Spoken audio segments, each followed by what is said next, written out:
Chico fundou o primeiro centro espírita aos 17 anos, quando deixou de ser católico. Mas só aos 21 teve a primeira visão de Emmanuel, o mentor espiritual. Recebeu a tarefa de psicografar 30 livros, apesar de só ter completado o primário. Algumas das mensagens só podiam ser lidas no espelho.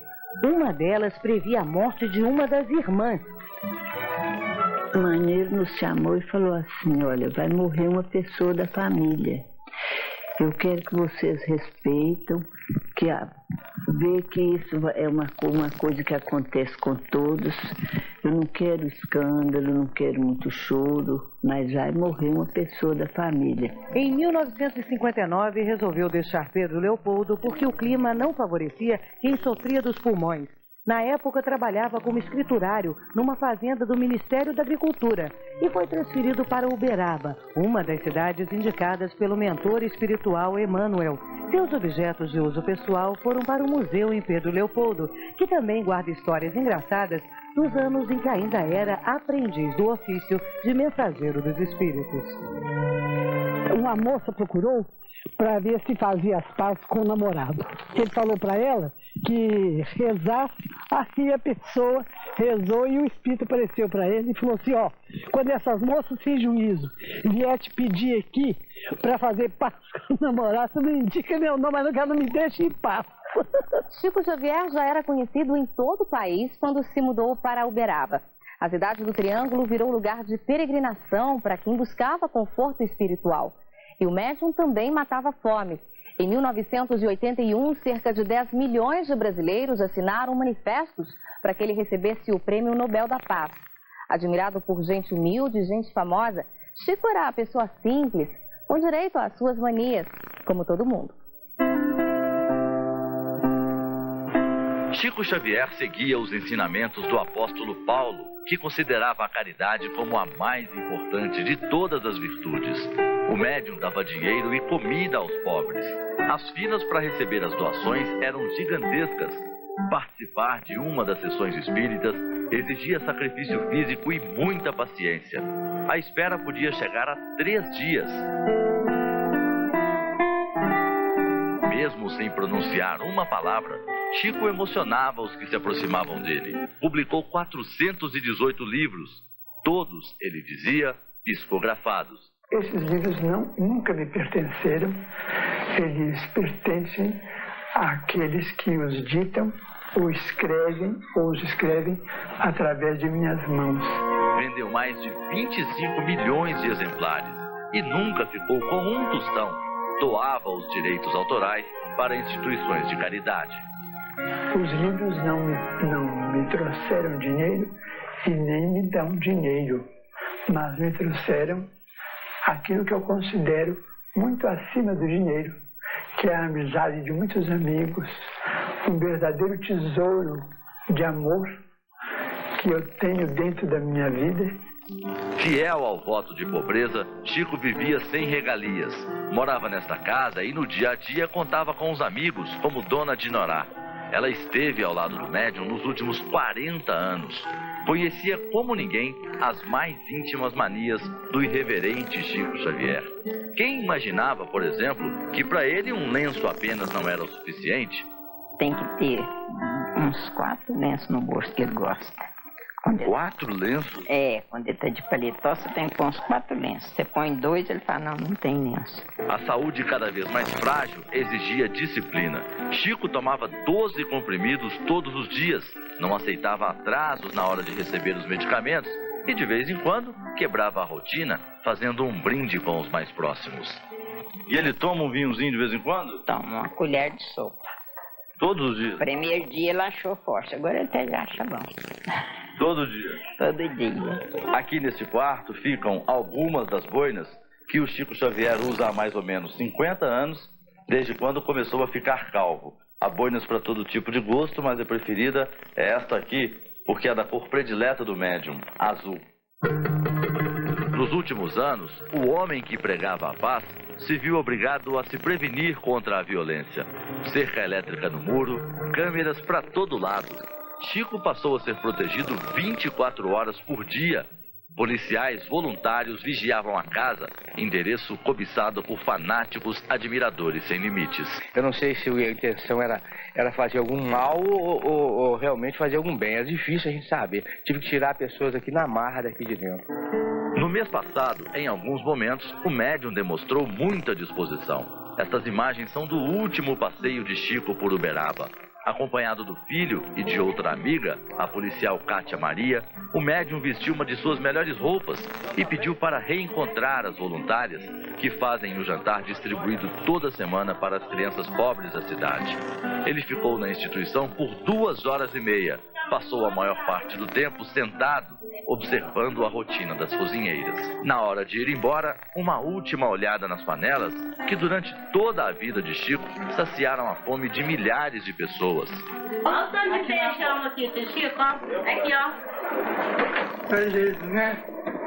Muito bem. Perguntei se foi cheiroso. Eu lembro das crianças. Chico sempre se preocupou com os desamparados e, já perto de casa, manifestou o desejo de ver perseverando o trabalho filantrópico que incentivava. E nunca vai parar, né, Chico? Se Deus quiser. A mais impressionante de todas as imagens da privacidade de Chico Xavier é a do quartinho que ele escolheu para viver. O médium, que podia ter luxo e mordomias, se privou de qualquer conforto material até o último minuto de vida. Nas paredes, alguns crucifixos. Em cima do pequeno armário, muitas imagens de santos. E sempre ao alcance das mãos, uma campainha para as emergências. À noite, se ele precisar, ele toca a campainha. Tocou lá, todo mundo escuta. Escuta. Barulhento até. Só na hora de dormir, o médium aceitava ficar sem os tradicionais recursos contra a idade. Boina e óculos eram trocados por um gorrinho e por um cobertor. Chico era friorento e tinha um hábito curioso. Para pegar no sono, o sapato tinha que estar cuidadosamente guardado bem ao lado do travesseiro. O sapatinho do senhor tá aqui no cantinho, tá bem? Aqui, ó. Viu? Dinorá, tem que ser sempre assim, Dinorá? Ó. Isso é todo dia, você deixa entrar lá, ele dá bronca. Os espíritas acreditam. A escrita dos médiuns é uma prova de que a vida continua. Mas para a ciência, a psicografia ainda é um mistério. Mesmo assim, mensagens recebidas por Chico Xavier tiraram dúvidas e ajudaram até a desvendar casos de polícia. Mão esquerda no rosto, enquanto a direita rabisca frases em pedaços de papel. Chico, eu te amo, eu te adoro, Chico. Nair Belo passou a admirar ainda mais o médium em 1977, depois de receber esta mensagem. Uma carta que, para ela, o filho ditou para o amigo em 10 parágrafos. Manuel Francisco Neto narra detalhes do acidente que lhe custou a vida e comenta histórias que nem a família se lembrava mais.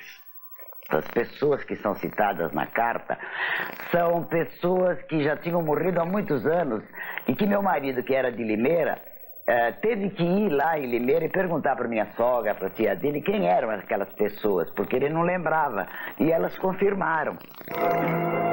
4 tiros e 29 facadas numa emboscada em Perdizes, a cerca de 100 quilômetros de Uberaba. O sargento reformado da Polícia Militar, Francisco de Paula Dutra, de 45 anos, foi morto ao entrar numa empresa de reflorestamento, onde reforçava a aposentadoria como responsável pelo almoxerifado. O crime foi em outubro de 85. Inconformada, a viúva passou a frequentar o Centro Espírita de Chico Xavier. E 6 meses depois, recebeu uma mensagem psicografada. Nas 33 páginas, minuciosos detalhes do assassinato, inclusive o nome do criminoso que nunca foi preso. A carta também tratou do assunto que mais preocupava a mulher do policial: a possibilidade do marido ter agonizado na hora da morte por causa da brutalidade do assassino. Me dava uma angústia que as facadas. Aí ele foi na mensagem que falou, né, que quanto àquela facada eu podia ficar despreocupada que tinha atingido simplesmente as roupas dele, né. Quer dizer que já foi mais uma oportunidade para mim tirar da minha cabeça, né. Na época, os 4 filhos do casal eram crianças. Os nomes de todos eles aparecem na mensagem, até os apelidos. Tantas semelhanças fizeram a família se convencer da autenticidade da correspondência. A psicografia está sempre cercada de interrogações. Verdade ou mentira? nós acreditamos que a pessoa, quando ela parte dessa vida, ela entra numa dimensão altamente superior à dimensão temporal, e então é impossível haver uma comunicação segundo a nossa compreensão, segundo a teologia que nós temos. Esta cena se repetiu milhares de vezes ao longo da vida de Chico. Ele ficava até 12 horas seguidas na mesma posição, psicografando. Chegava a escrever 1000 páginas numa única noite. Nós levamos algumas mensagens psicografadas por Chico Xavier para serem analisadas por um dos maiores estudiosos de grafologia no Brasil. Autor de 21 livros sobre perícias grafotécnicas, o professor Celso Delpitia, que trabalha em São Paulo, primeiro investigou a carta atribuída ao policial assassinado em Minas. A grafia produzida nessa carta psicografada é a grafia do médium Francisco Xavier, praticamente quase idêntica à sua grafia normal. Mas ao analisar outro texto, também escrito pelo médium para uma família que não quis se identificar, a conclusão não foi a mesma. Além de estar escrita ao espelho, além de ser uma escrita revertida, que está escrita ao contrário de... Não vejo, nesse caso, sim, não há nada que se assemelhe, não há nada que indique a mesma autoria do Chico Xavier. Chico Xavier também ajudou a esclarecer histórias que nem a polícia conseguia explicar. Aqui em Goiânia, cartas do além livraram da cadeia o acusado de um assassinato. A justiça considerou algumas mensagens psicografadas pelo médium como depoimentos de um morto. 8 de maio de 1976. Maurício, um jovem de 15 anos, vai visitar um de seus melhores amigos, José Divino, na época com 18 anos. Maurício se levanta para buscar um cigarro na pasta do pai de José Divino e encontra uma arma. Descarregou o tambor e começou a brincar, apontando o revólver para o colega. Assustado, ele pediu que Maurício parasse com a brincadeira. Maurício foi então até a cozinha à procura de cigarros. José Divino pegou a arma do pai e apontou para a própria imagem refletida no espelho. Maurício surge no momento em que José Divino aperta o gatilho. Eles não sabiam que tinha ficado uma bala no tambor. Revoltada, a família de Maurício queria a condenação de José Divino. Processado por assassinato, o acusado respondeu o processo em liberdade e chegou a voltar ao local para fazer a reconstituição da morte do amigo. Os parentes de Maurício foram para Uberaba e mesmo a 400 quilômetros de casa ficaram sabendo tudo o que o inquérito dizia, por causa das mensagens psicografadas por Chico Xavier. Numa das 21 cartas, um pedido de absolvição. O José Divino e nem ninguém teve culpa em meu caso. Brincávamos a respeito da possibilidade de se ferir alguém pela imagem do espelho. E quando eu passava em frente de minha própria figura, refletida no espelho, sem que o momento fosse para qualquer movimento meu, o tiro me alcançou, sem que a culpa fosse do amigo ou minha mesmo. O resultado foi aquele.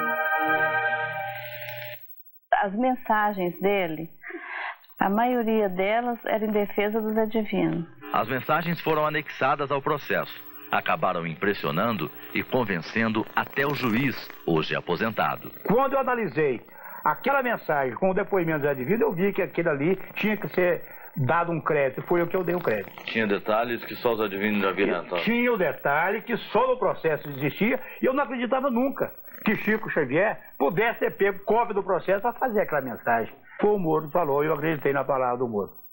O Ministério Público recorreu da decisão e o Tribunal de Justiça mandou o acusado a júri popular. Por 6 votos a 1, os jurados reconheceram como legítima a carta de Maurício e absolveram José Divino. José Divino hoje não toca mais no assunto. 4 anos atrás, última vez que aceitou falar sobre o caso, revelou que também ficou surpreso com a riqueza de detalhes que as mensagens traziam sobre a morte de Maurício. Houve detalhes nas cartas, detalhes que nem no meu depoimento eu citei, eu não lembrava. Eu fui lembrar quando eu li as cartas psicografadas. Então não tem como negar. São coisas que só eu e ele sabia. O que também fez a família acreditar que era mesmo Maurício escrevendo as cartas foram as assinaturas que apareciam no fim das mensagens. Elas eram muito parecidas com a da carteira de identidade do morto. Uma série de detalhes que existem na mensagem que que só eu e ele sabe, só a família sabe. Mais um mistério numa vida cheia de enigmas para a ciência. Chico Xavier foi internado com pneumonia dupla, ficou entre a vida e a morte. O cinegrafista gravou um raio de luz entrando pela janela e o médium se recuperou milagrosamente. Para ele, foi uma aparição do espírito de Emmanuel. O médium tem pneumonia nos 2 pulmões. Estava num quarto comum, mas foi transferido para uma suíte no 2º andar do hospital. Chico Xavier nunca gostou de hospital, tanto que um cartório aqui de Uberaba tem um documento assinado por ele pedindo para jamais ser internado.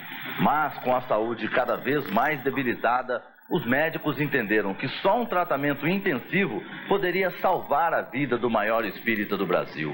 Chico Xavier ficou nesta suíte, que tem uma pequena sala, banheiro e esta cama.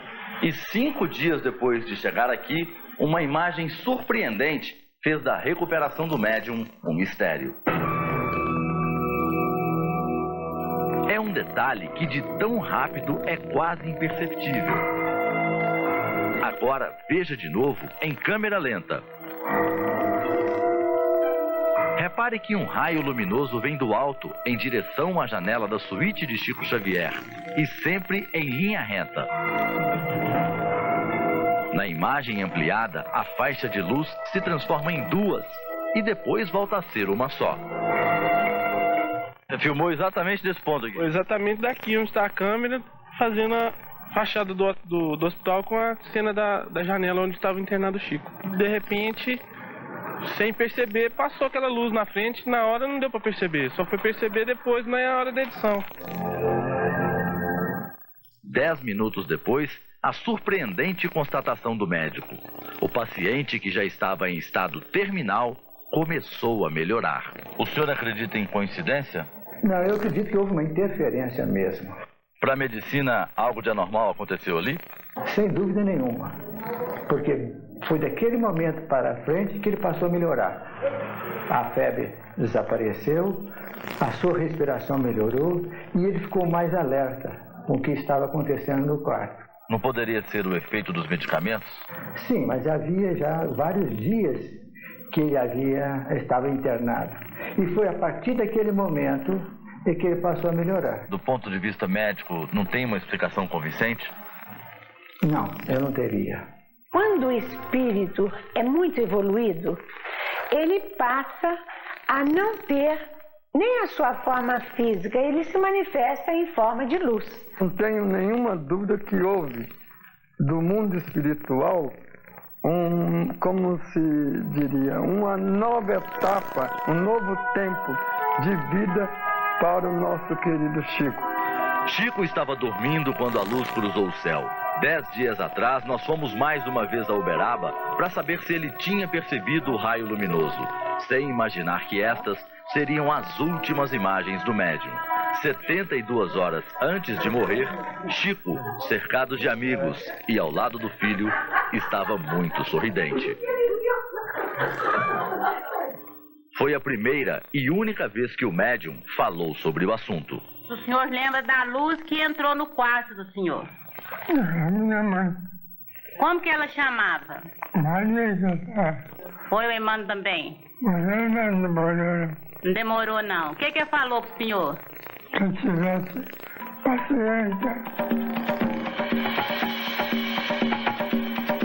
Para tentar desvendar o mistério, nós procuramos em São Paulo algumas das mais respeitadas instituições do país que investigam fenômenos sobrenaturais.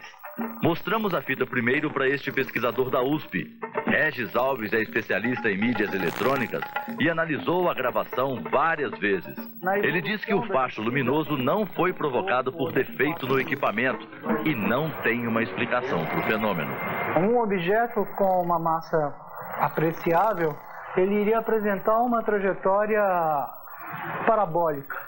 Não é o que acontece aqui. A gente vê essa luz, ela apresenta uma trajetória bem retilínea. Com certeza não é um raio tradicional, vindo de cima para baixo, projetado a partir de um holofote ou alguma fonte semelhante. Porque ele tem uma propriedade de estar condensado, ele viaja como se fosse uma luz. Há quase 20 anos, Claudeir Corvo desmascara charlatões que inventam truques em fitas de vídeo e em fotos para enganar os leigos. Ele é o presidente de uma instituição não governamental especializada no assunto, o INFA, Instituto Nacional de Investigação de Fenômenos Aeroespaciais. Para o pesquisador, tratamento médico e espiritualidade podem materializar efeitos surpreendentes, como estes captados por máquinas fotográficas comuns. Eu acredito que a mente humana deve gerar algum tipo de energia. Essa energia está no ambiente, sai talvez do próprio corpo do médium, ou talvez capta coisas do ambiente positivas e canaliza isso para a pessoa que está precisando de algum tipo de ajuda, algum tipo de cura. O pesquisador se surpreende ao ver o clarão em Uberaba. É um fenômeno paranormal? Não sei. É um fenômeno extraterrestre? Não sei. Depois da luz misteriosa, Chico Xavier viveu mais um ano. Morreu em casa como queria, entre os amigos, num dia de felicidade, no dia em que o Brasil foi pentacampeão. Chico não queria que ninguém chorasse, mas a esse pedido não foi possível atender. Alma generosa de Francisco Cândido Xavier. Uma despedida com orações e música.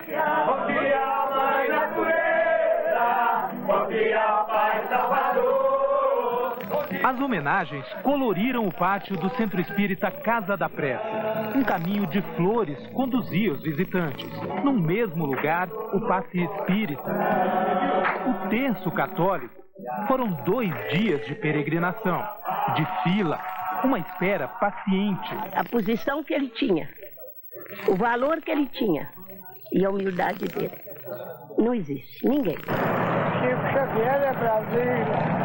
Dizia que queria morrer num dia em que o povo brasileiro estivesse envolvido com alguma outra alegria para que ele não atrapalhasse a alegria de ninguém. Xavier não morreu, meu irmão. A morte não existe. Ele veio nos ensinar que nós precisamos de amar uns aos outros. No mundo, a nosso ver, não apareceu, por enquanto, nenhuma frase resumindo uma filosofia correta de vida como aquela pronunciada por Jesus. Amai-vos uns aos outros como eu vos amei. Isto é, amar sem esperar ser amado e sem aguardar recompensa alguma. Amar sempre.